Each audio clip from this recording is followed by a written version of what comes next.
Welcome to the Deep Dive, the only show that takes your source material, your dense articles, your complex research, your own notes, and transforms it into pure, instantly usable knowledge. Today, we are taking on a topic that, seems utterly familiar, but is fundamentally far more complex and fluid than most people realize. North America. Indeed. We think we know this continent, right? Bounded by oceans, defined by three major countries. But as the source material you compiled shows, North America is just a stunning study in contrasts. It's defined by extremes, in physical scale, in historical definitions that shift depending on, well, who you ask, and in staggering economic power. So our mission today is very specific. We are going to synthesize this huge array of geographic, historical, and economic details. We're going to be drilling down into those confusing, contentious boundaries and the competing regional definitions that even powerful international bodies can't seem to agree on. Exactly. We're providing you with a complete roadmap. But I think, before we do anything else, we really need to start by establishing the sheer scale we're even talking about. Okay, let's unpack this. North America is fundamentally more complicated than you might think. We are talking about the third largest continent by area globally, so it's trailing only Asia and Africa. That scope is it's massive. And that massive scope translates to some really huge numbers. Based on 2021 data, we're discussing a total land area of around 24.7 million square kilometers, which, to put that into perspective for you, is roughly 9.54 million square miles. Wow. And despite that vast landmass, it only comes in fourth globally in terms of population. Correct. The population registers at over 592 million people, and that accounts for approximately 7.5% of the world's total population. So that immediately sets the scale for this whole discussion. A huge, yet relatively sparse landmass compared to the crowded continents of Asia and Europe. So let's start with a piece of history that I think delivers an instant aha moment, because I guarantee most people assume the naming of the Americas is straightforward, Columbus. But the reality, according to the source material, is far stranger and involves a pretty major geographical blunder. A huge geographical blunder and a cartographical dispute. The Americas were emphatically not named after Christopher Columbus. They were named after the Italian explorer Amerigo Vespucci. Right. And the naming happened thanks to a team of German cartographers, Martin Waldseemüller and Matthias Ringmann, all the way back in 1507. Now, tell us where the original blunder happened, because this is the key piece of trivia. The blunder is everything. The name America was originally placed only on what is now present-day South America. It was on Waldseemüller's map, which was titled Universalis Cosmographia. He based his decision entirely on Vespucci's exploration. Okay, so why Vespucci? Why him and not Columbus? Because Vespucci was the one who first realized, or at least suggested, that this landmass was completely new to Europeans. He explored the coastline of South America pretty extensively between 1497 and 1502. Before this, Columbus and others had believed they were landing somewhere on the coast of Asia. So Vespucci's detailed accounts, particularly his letter Mundus Novus, the New World, were crucial. And Waldseemüller decided to use the Latinized feminine form of Vespucci's first name, America, just following the established naming conventions for the other continents, Europa, Asia, and Africa. So for a little while, if you were a map maker, the northern landmass, what would become the U.S. and Canada, had a completely different designation. What was it called? Well, before the name America was extended northward to cover the whole hemisphere, the region north of Mexico was referred to in some sources as Parias. But the naming confusion, it didn't end there. As exploration continued, new names reflecting, economic priorities began to pop up. And this is where we hit one of the best little details in the source material, the realm of the codfish. Yes. Map nomenclature was often purely driven by extractive resources. It's fascinating. We see one map published by Petrus Apianus in 1553 that actually called North America Bacalirum, which literally translates to the realm of the codfish. Wow. So if they called it realm of the codfish, does that suggest the early European focus in the far north was purely extractive, like not on settlement or political governance? It absolutely does. It underscores that for decades, European interest in the Northeast was purely commercial. Fishing for this massive resource was the primary driver for seasonal visits. It wasn't about establishing permanent political claims or rival empires, which was, a very sharp contrast to the gold and silver motivation down in the Spanish South. Okay, so eventually map makers brought some order to all this chaos. Right. By the mid-16th century, cartographers began to consolidate the nomenclature. A man named Gerardus Mercator applied the term America to the whole Western Hemisphere. And by his subsequent 1569 map, He was referring to North America specifically as America Cessive India Nova, which means America or New India. This history just shows us that the name itself was, inherently contested for over a century.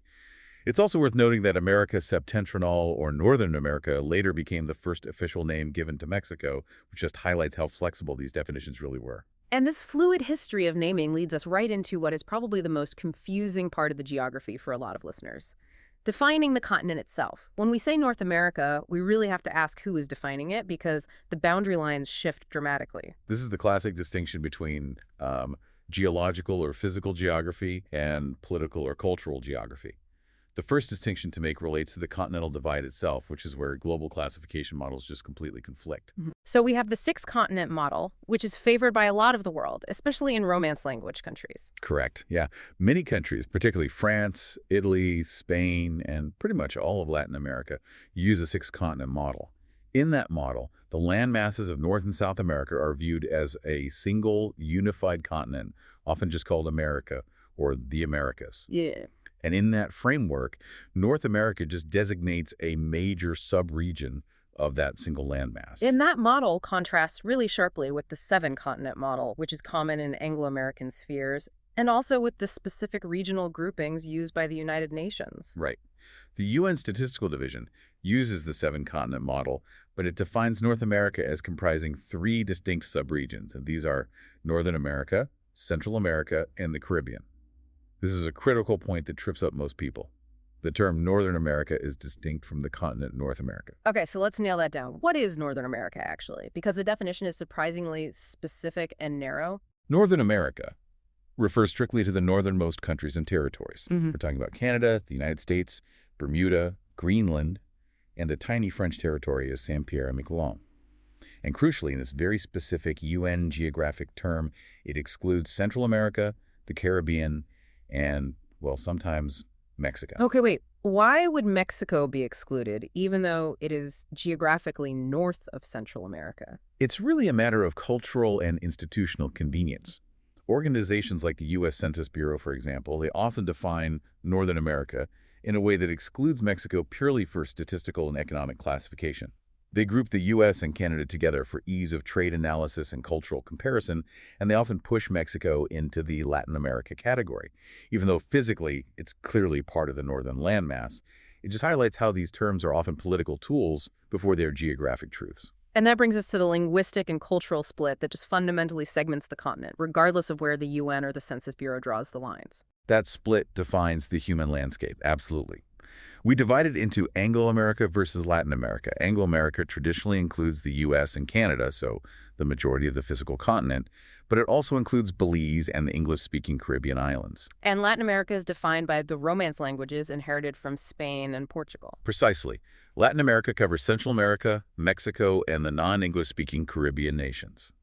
These regions are primarily characterized by Romance languages, predominantly Spanish, but also French in places like Haiti, and some remnants of Dutch.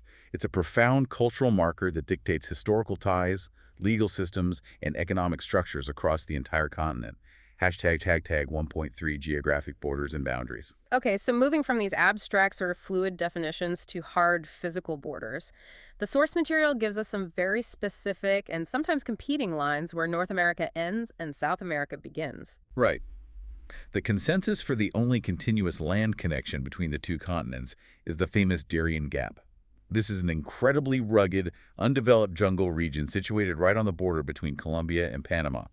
Geographically, this means that almost all of Panama, right up to that border, is considered part of North America. But as we mentioned earlier, sometimes geography has to yield to geology.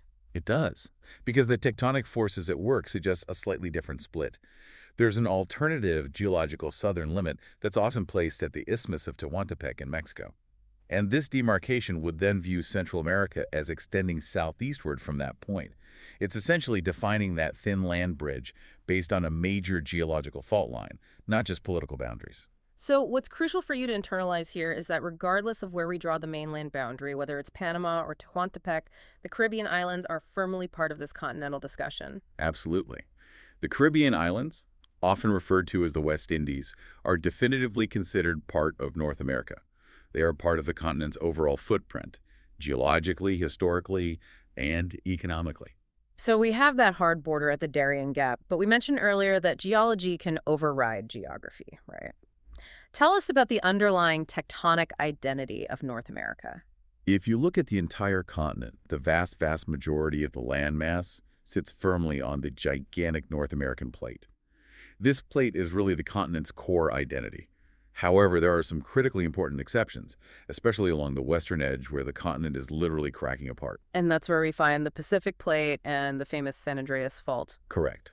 The western portions of Mexico and large parts of California, including major metropolitan areas like San Diego and Los Angeles, are situated on the eastern edge of the Pacific Plate. The friction between the North American Plate and the Pacific Plate grinding past each other along the San Andreas Fault is responsible for so much of the dramatic seismic activity that region is known for. And that instability continues as we move south into the Caribbean. It does. The southernmost portion of the continent, specifically that thin land bridge of Central America and most of the West Indies, sits on yet another plate, the Caribbean Plate. And this explains a lot of the regional volatility. The interaction between the Caribbean Plate, the North American Plate, and the smaller Cocos and Nazca plates beneath Central America creates that chain of volcanoes and the regular seismic activity that defines the whole region. We've established the massive physical foundation. Now we have to lay time on top of it. Tracing the history of human habitation, from the earliest Ice Age crossings to the tumultuous establishment of the modern nation-states. This deep history is a saga marked by incredible indigenous innovation that predates European arrival by millennia, and it's followed by a truly catastrophic and transformative impact when contact finally did occur. #tag 2.1, the first inhabitants, pre-Columbian era. So let's start with the traditional theory of the first North Americans and the Bering Land Bridge. Right. The long-standing theory is that ancient Asian hunters crossed the Bering Land Bridge, or Beringia. This was a massive stretch of land that was exposed when sea levels dropped during the last glacial maximum. And they crossed sometime between, say, 27,000 and 14,000 years ago, following game animals into the continent. But the source material notes that there is a newer, pretty compelling viewpoint emerging that suggests the dispersal of people might have happened differently. Absolutely. A growing body of research suggests that while the land bridge existed, the earliest inhabitants might have actually navigated the coastline by boat, hugging the shore, utilizing marine resources, which would have allowed them to move south much faster than previously thought. So this coastal migration theory suggests sailing from Beringia began around 13,000 years ago. But regardless of the route, there is irrefutable evidence of widespread human habitation across the Americas by about 12,500 years ago. The significance of the early North American cultures is so often understated. The source notes that they were responsible for domesticating staples that literally feed the world today. Oh, the people of Mesoamerica and South America gave the world crucial food crops. It's amazing. We often forget that so many staples that define global cuisine today originated right here. We are talking about the domestication of things like tomatoes, squash, and most critically, maize or corn, but also unique contributions like vanilla and the entire family of chili peppers. These agricultural innovations allowed for large-scale, fixed settlements. And the Mayan civilization in particular really stands out as a high point of early innovation. I mean, they were achieving things that weren't being achieved simultaneously in Europe. The Mayans, who flourished in what is now southern Mexico and Guatemala, achieved just astonishing intellectual and engineering feats. They developed a complex writing system, one of the few fully developed systems in the pre-Columbian Americas, and constructed those instantly recognizable huge pyramids and temples. What stands out to me is their mathematical and astronomical brilliance. Their timekeeping was revolutionary. I mean, they utilized an incredibly sophisticated and interconnected set of calendars. But perhaps their greatest abstract achievement was developing the concept of zero, independently of other cultures, around 400 CE. This fundamental mathematical concept allowed for highly complex calculations necessary for their astronomy and architecture. These indigenous groups were highly diverse, ranging from small nomadic hunter-gatherer bands in the north to established, highly organized empires like the Aztec state in the Valley of Mexico. So is it fair to say that the scale of the Aztec Empire was comparable in complexity to major civilizations elsewhere in the world at that time? Yes, absolutely. By the time of contact, the Aztec Triple Alliance controlled a vast tributary empire centered around the incredible city of Tenochtitlan, built on an island in Lake Texcoco. Its organization, its tax collection, its military power. It all required a sophisticated administrative structure comparable to any major Eurasian empire of the time. Mm-hmm. Hashtag 2.2, the age of contact and colonization. Okay, now we move to the Age of Contact. We're all taught 1492, but we need to acknowledge the Norse precursor story evidenced at Lanzo Meadows. Right. The earliest verifiable European contact was centuries before Columbus. The Norse sagas recount tales of Vinland, and we have archaeological evidence confirming the presence of Norse sailors around 1000 CE. Leif Erikson is generally credited with making landfall, and the site at Lanzo Meadows in Newfoundland provided definitive evidence of a Norse settlement, making it the first known European base on the continent. However, the transformative shift, the one that triggered the massive transatlantic exchange, that begins with Columbus's 1492 voyages, and we really must not gloss over the immediate consequences. The consequences were just devastating on a continental scale. The transatlantic exchange introduced crops, technologies, and animals, but it also brought Eurasian diseases like smallpox, measles, and influenza.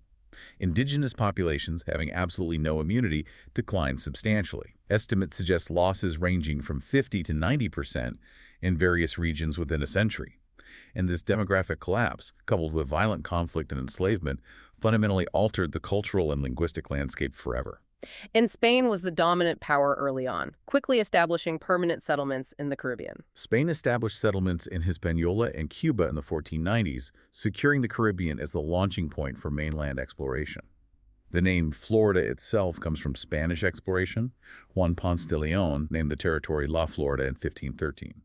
The Spanish strategy really focused on conquering existing power structures, most famously in 1521 when Hernán Cortés conquered the powerful Aztec Empire. Did the conquest of the Aztecs then change Spain's focus on the Caribbean? It did, completely.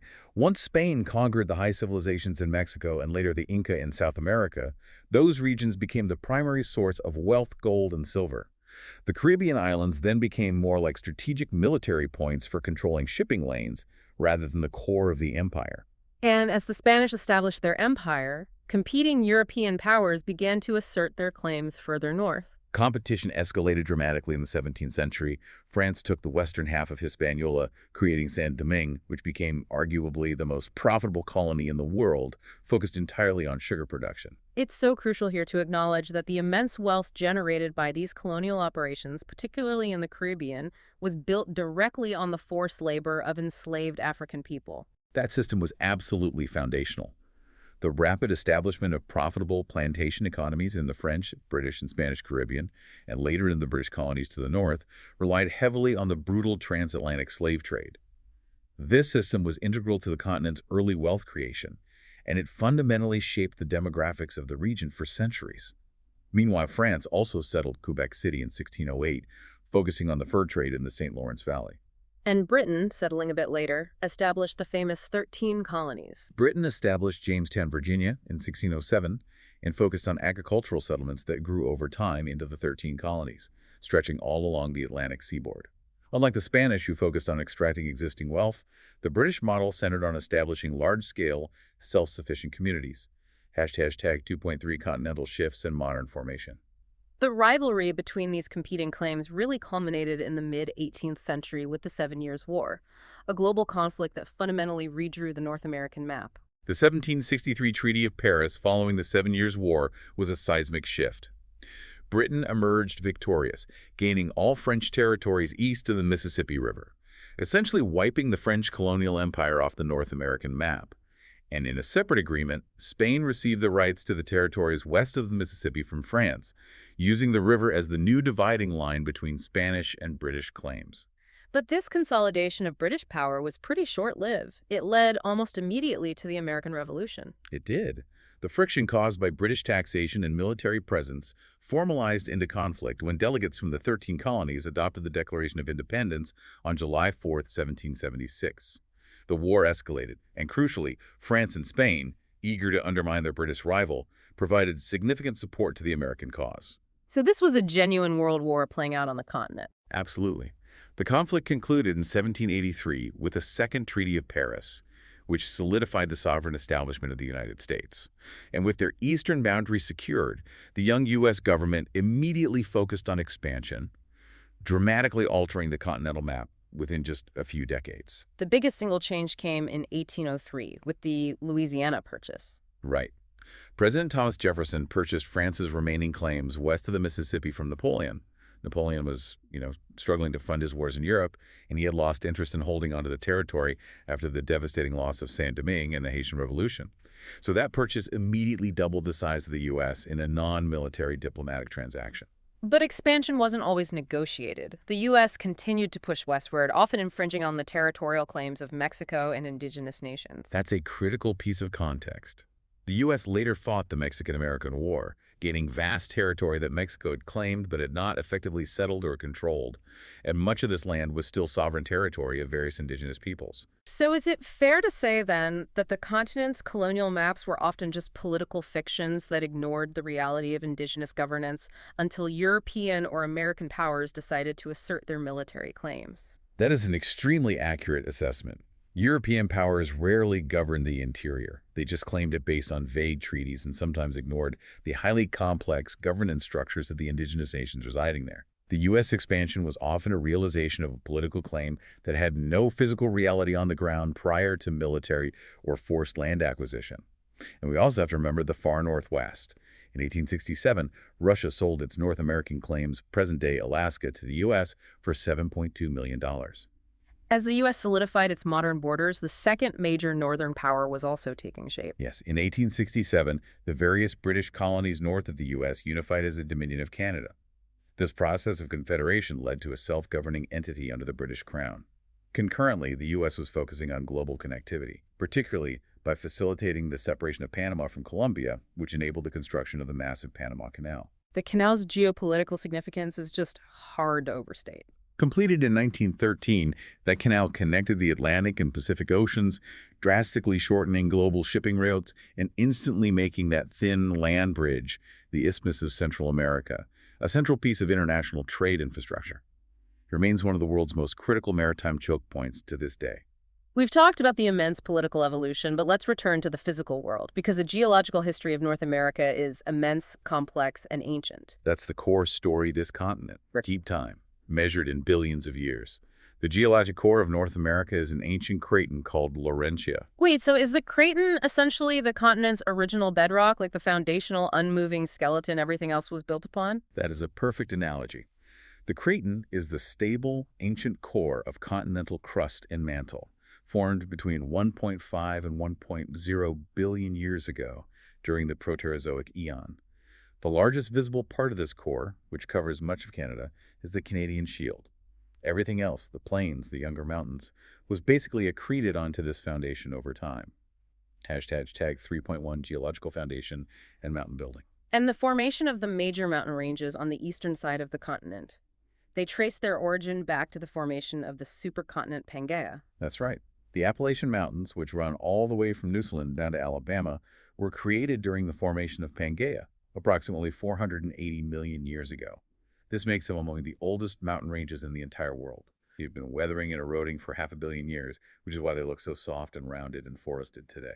So, if the Appalachians are ancient and rounded, then the dramatic, jagged peaks of the western ranges, the Rockies, are geological newcomers. Oh, they are geological infants by comparison.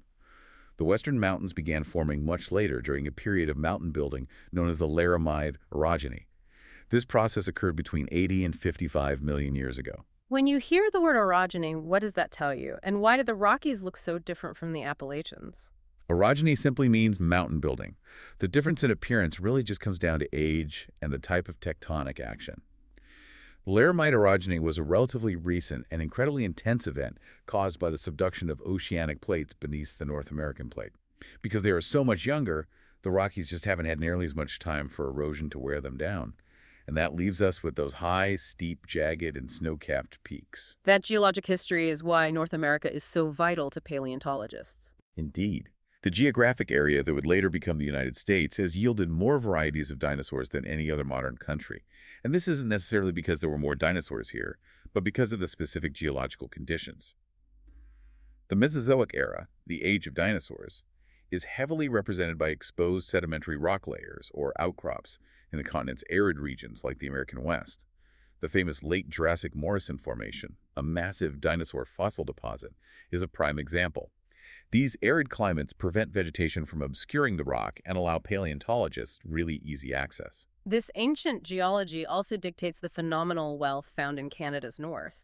That Canadian shield, the exposed Laurentia Craton, is geologically one of the oldest and most resource-rich regions on Earth. Those Precambrian rocks hold extensive reserves of base metals like iron, nickel, zinc, and copper, alongside precious metals like gold and uranium. The source also mentions the huge, recently developed diamond concentrations in the Arctic. Yes, the discovery of kimberlite pipes, which are these magma conduits that bring diamonds up from the mantle in the Canadian Arctic, has made Canada a significant global producer in recent decades. It's capitalizing directly on this ancient geological foundation. The Sudbury Basin in Ontario is an interesting side note. While rich in nickel and copper, it's believed to be an ancient meteorite impact crater, not a standard formation, which accounts for its exceptional mineral richness. Hashtag tag 3.2 physiographic regions and key landforms. Now let's look at how geologists divide the surface of North America today, moving beyond the ancient core to the modern landscape. The source splits the continent into 4 great regions. And these regions really capture the continent's immense diversity. First, you have the immense Great Plains, stretching from the Gulf of Mexico all the way up to the Canadian Arctic.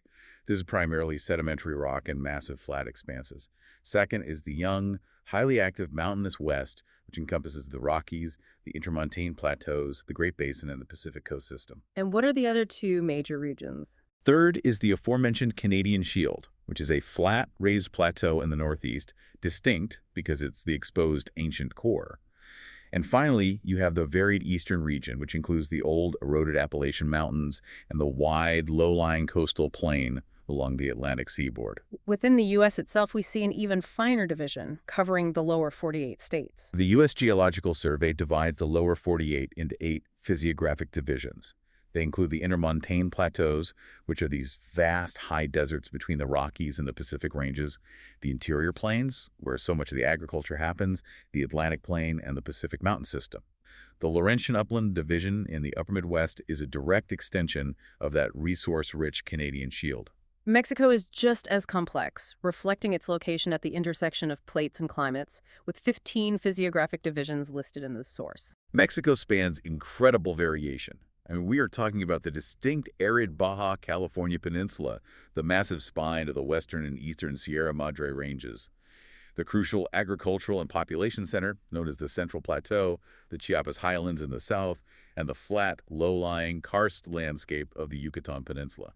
The country also includes the Trans-Mexican Volcanic Axis, a region that's vital for understanding Central America's geological and climatic volatility.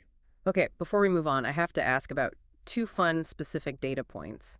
Where is the center of the continent and where is the remotest spot? The U.S. Geographical Survey calculates the geometric center of North America to be about 10 kilometers west of Bolton, North Dakota. Although no government agency has officially marked the point, there is a large obelisk about 24 kilometers away in the small town of Rugby claiming to mark the spot. That's a very human, detailed geographic pride manifesting as a monument. I love that. It is. As for the remotest spot, the continental pole of inaccessibility, the point farthest from any coastline where land completely dominates, is located between Allen and Kyle, South Dakota. This spot is 1,650 kilometers from the nearest coastline, which just showcases the continent's sheer interior vastness. Hashtag 3.3 climate zones and ecology. That immense geographic stretch naturally translates into a vast array of climate zones, going from one end of the temperature spectrum to the other. North America stretches from well north of the Arctic Circle all the way south to the Tropic of Cancer. And this range just dictates extremes. Central Greenland is dominated by a massive, permanently frozen ice sheet. Adjacent Arctic areas and the Canadian Shield are tundra, where permafrost is common and summer average temperatures rarely rise above 10 to 20 degrees Celsius. And then you contrast that icy north with the moderate temperatures found on the west coast, where the moderating influence of the Pacific Ocean is profound. The climate west of the Cascade Range in the Pacific Northwest is temperate and moist.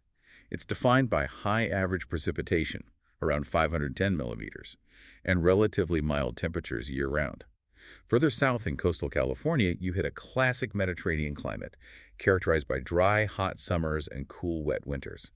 Cities like San Francisco rarely see extreme temperature shifts, with annual averages ranging only from 57 to 70 degrees Fahrenheit. And then we swing back east for the severe seasonal shifts that define life for most Americans and Canadians. Right. Moving from the East Coast westward toward the Dakotas, you find the humid continental climate. This is characterized by 4 intense seasons, hot summers and cold winters, and high annual precipitation. New York City, for example, averages 1,300 millimeters of precipitation annually. And south of that is the humid subtropical zone, extending down to the Gulf of Mexico, defined by high heat and humidity.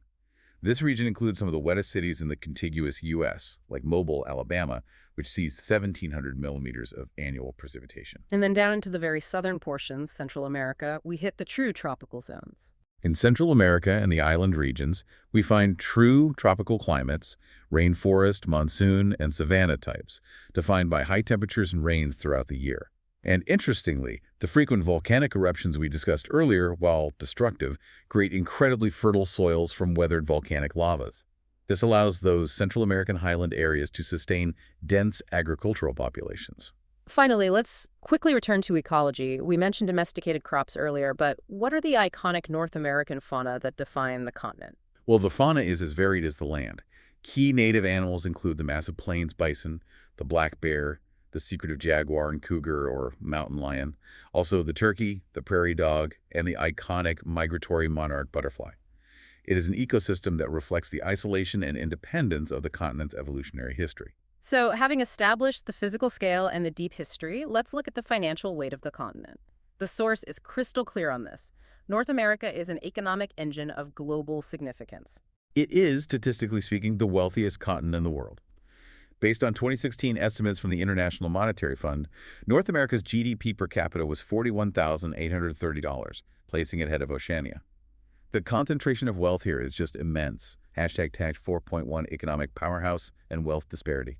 The sheer size and technological sophistication of the United States economy dictates much of that total wealth. Right. The U.S. has the largest economy in the world, the largest GDP per capita in the Americas, and is highly technologically developed. It's overwhelmingly driven by the service sector, which accounts for 77% of its GDP, with industry making up 22%. It's also noted as the fastest-growing economy in the Americas. Canada and Mexico contribute substantial, though different, economic profiles. Canada's economy is also highly developed, with 78% of its GDP coming from services. But it has significant strength in mining and manufacturing, driven by those vast natural resources we talked about earlier. Mexico, classified as a newly industrialized country, consistently ranks as one of the world's 15 largest nominal GDPs. Its major sources of income include oil, especially state-owned petroleum electronics, and exports of manufactured and heavy industrial goods. Okay, now we get to a crucial nuance: wealth disparity. The source mentions that small Caribbean nations sometimes appear to have a higher GDP per capita than Mexico, and we need to clarify why that statistic can be a bit misleading. This requires defining the metric we are using.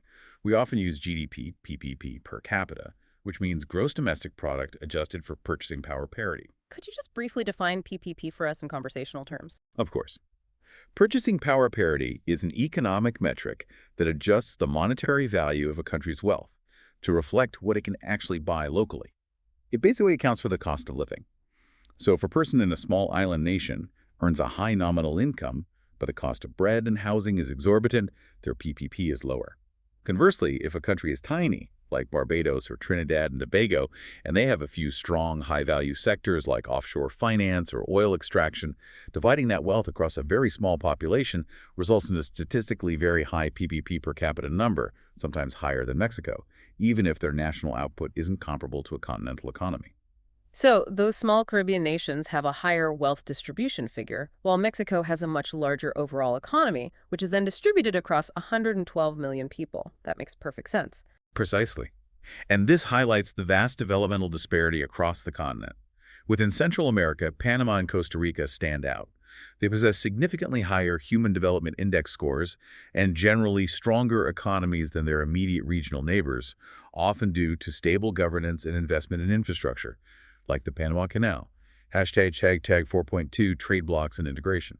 The primary mechanism driving North American integration, particularly among the three giants, is trade, largely defined by the NAFTA structure and its successor. The North American Free Trade Agreement, or NAFTA, which was implemented in 1994, created one of the world's 4 largest trade blocs. Its core purpose was, economic homogenization, eliminating tariffs and barriers to trade and foreign investment between the U.S., Canada, and Mexico. And it's important to realize that the economic relationship between the U.S. and Canada was already enormous before Mexico was brought into the fold. Oh, the U.S.-Canada relationship was, and still is, the largest bilateral trade relationship globally. It's defined by shared infrastructure and closely linked industries.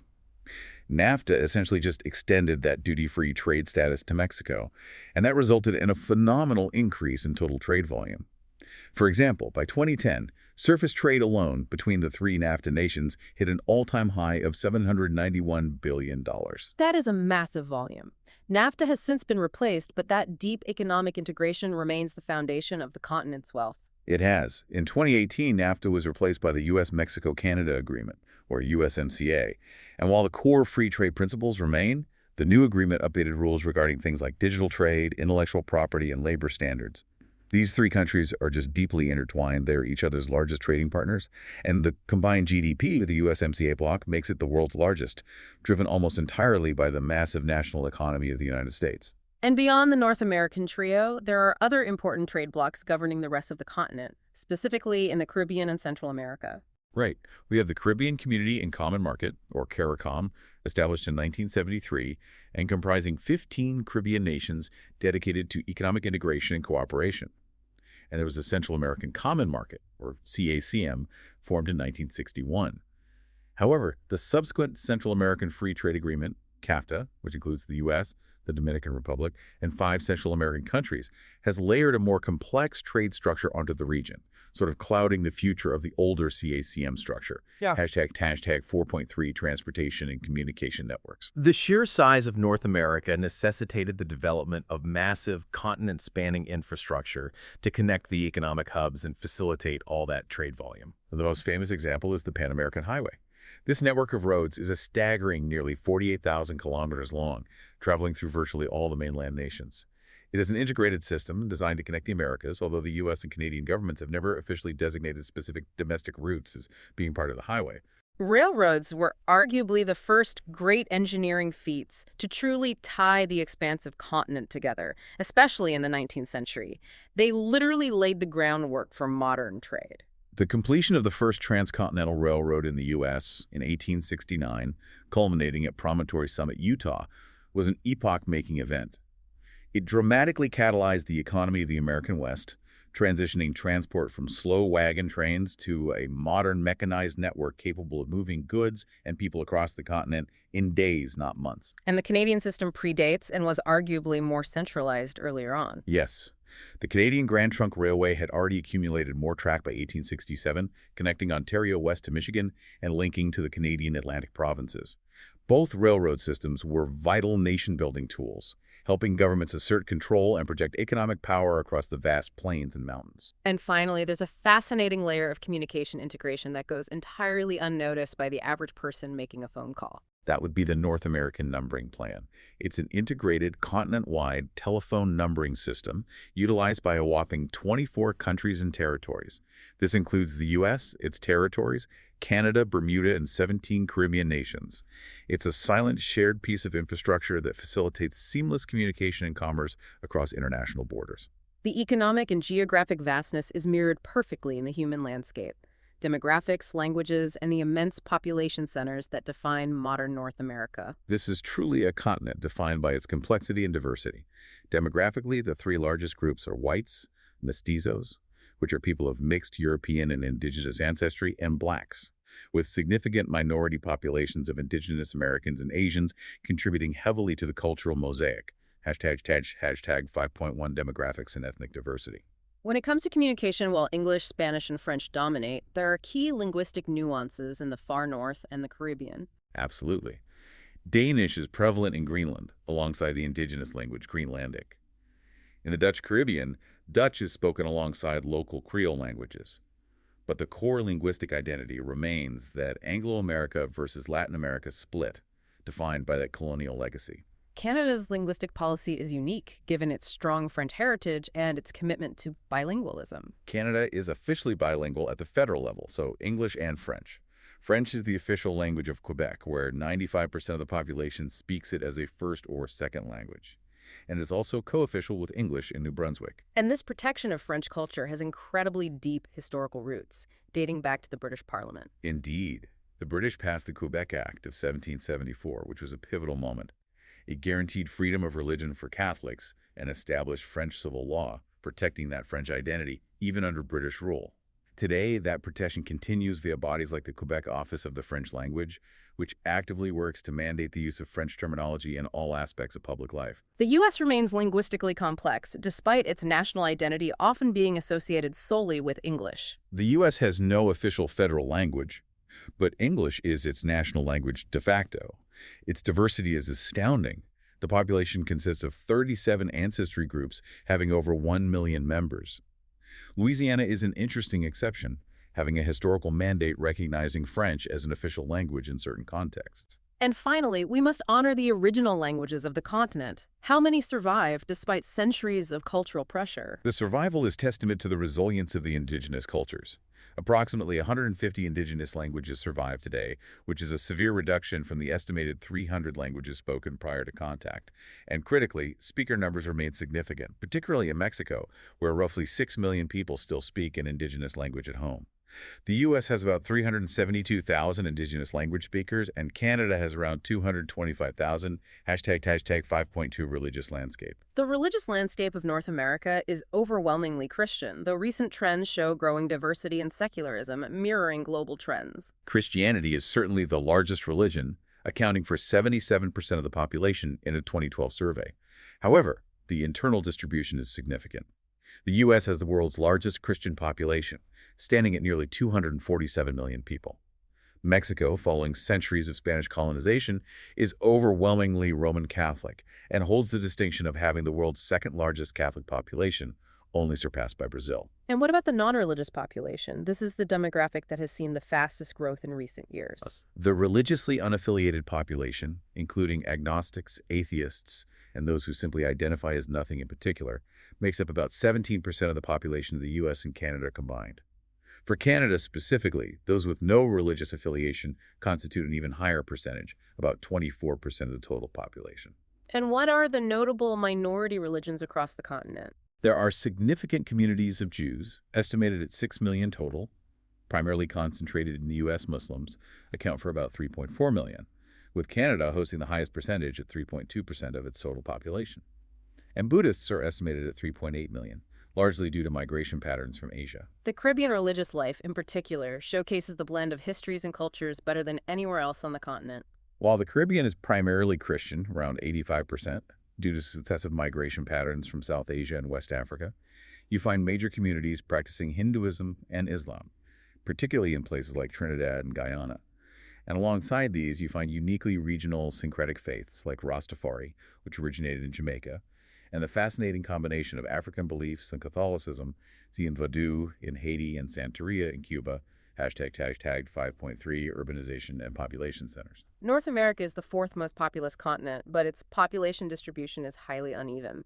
We mentioned Greenland earlier as the extreme example of massive land area but tiny population. Greenland's immense size, combined with a population of only 56,000, gives it the world's lowest population density at 0.026 people per square kilometer. For comparison, the most populous countries are the U.S. at 329.7 million, Mexico at 112.3 million, and Canada at 37.0 million. The vast majority of the population is clustered. And the true demographic weight of the continent is concentrated in massive metropolitan areas, sometimes referred to as megaregions. Right. Only 2 cities on the entire continent exceed 8 million people, Mexico City and New York City. These two are really the anchors of North America's urban footprint.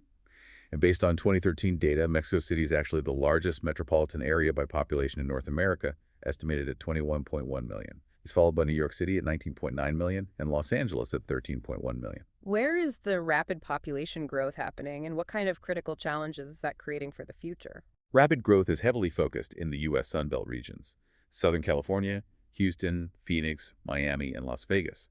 This expansion is driven by economic opportunity, retirement trends seeking warmer temperatures, and immigration. However, this expansion into naturally arid or semi-arid regions has created one undeniable looming issue: increasing long-term water shortages.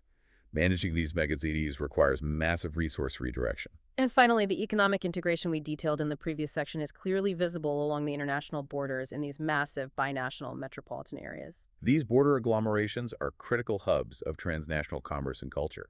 I mean, think of Detroit-Windsor, separated by the Detroit River, where an astonishing $13 billion in annual trade is dependent on that single border crossing. Or San Diego-Tijuana, a massive urban region spanning two countries, where freight moving through the Otay Mesa port of entry alone was valued at $20 billion annually. These areas are truly the engines of transnational economic connectivity. Hashtag tag outro. Wow. This deep dive has truly complicated the definition of North America. We started by correcting that historical naming blunder, that the name America was originally placed on South America, and then detailing the fluidity of its borders, particularly that distinction between the massive continent and the smaller UN subregion of Northern America. We traversed 480 million years of geologic history, noting the ancient, eroded Appalachians formed during the creation of Pangaea, the resource-rich, billion-year-old Canadian Shield, and the relatively young, jagged Rockies.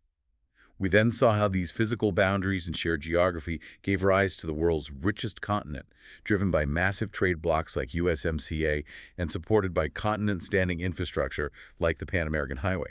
And finally, we explored the complex human story, defined by the immense linguistic diversity, the continued presence of indigenous cultures, and the rise of massive megapolitan areas. With Mexico City leading the charge as the continent's largest urban center, a clear reminder that the North American narrative is not defined by any single country. Before we close, it's worth noting the distinct governance models that shape the culture of the three major nations.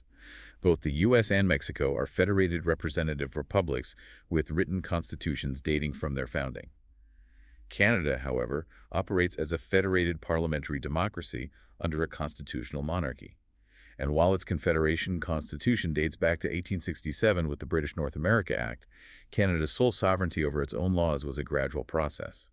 The power to amend its own constitution, the patriation of the amendment power, only occurred as recently as 1982.